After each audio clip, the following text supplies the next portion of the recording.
The flickering neon sign of Playtime Toys cast a sickly green glow onto the rain-slicked street, its promise of joy a hollow echo in the cold night air.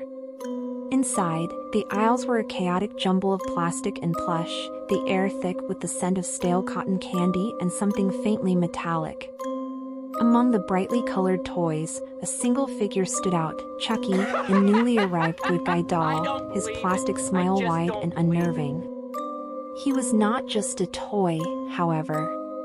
Trapped within his plastic shell was the soul of Charles Lee Ray, a notorious serial killer known as the Lakeshore Strangler. Dying in a bloody confrontation with the police, Ray had desperately invoked ancient voodoo, transferring his essence into the nearest available vessel, the good guy doll. Chucky, as he now called himself, had one mission: to inject his soul into a living body. His target was Andy Barclay, a lonely, imaginative boy who had received the doll as a birthday gift. Andy was instantly drawn to Chucky, seeing him as a friend, a confidant. But Chucky, masked by the veneer of a playful doll, was a predator in disguise.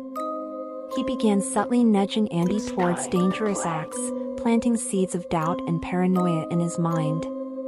He manipulated situations, instigating accidents and turning the boy's friends against him. His words were a venomous cocktail of playful taunts and cryptic threats, each designed to break Andy's spirit and isolate him. Meanwhile, Karen Barclay, Andy's worried mother, dismissed his claims about Chucky's sinister nature, attributing it to an overactive imagination. Karen, clinging to the hope of a normal life, remained oblivious to the danger lurking in her home. As Chucky's influence grew, so did Andy's fear. The distinction between reality and nightmare became increasingly indistinguishable. Haunted by visions of mutilated corpses and blood-soaked streets, Andy desperately tried to make his mother understand. But she, blinded by denial, failed to see the true nature of the doll her son clung to. Chucky, sensing the opportunity, began his final act. It's time He manipulated events to lure Karen and Andy to a remote cabin, a dark, secluded place where he could work his voodoo magic unimpeded. In the cabin, a horrifying tableau unfolded. Chucky, with chilling ease, possessed a local man, turning him into a murderous puppet. The horrifying spectacle, the violence, the sheer terror brought Karen face to face with the truth. But it was too late. Chucky, his eyes aflame with malice, was poised to transfer his soul into Andy's body. The situation spiraled into a frenzied climax.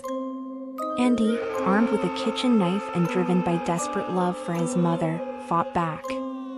In a brutal struggle, Chucky's life was extinguished, seemingly ending his reign of terror. However, as the blood soaked into the wooden floor, Chucky's last words echoed in the silence, "You think this is over? You're wrong. I'll be back." I'll be back. His chilling prophecy whispered from the depths of the doll's plastic soul, hung in the air like a warning. The horror, it seemed, was far from over.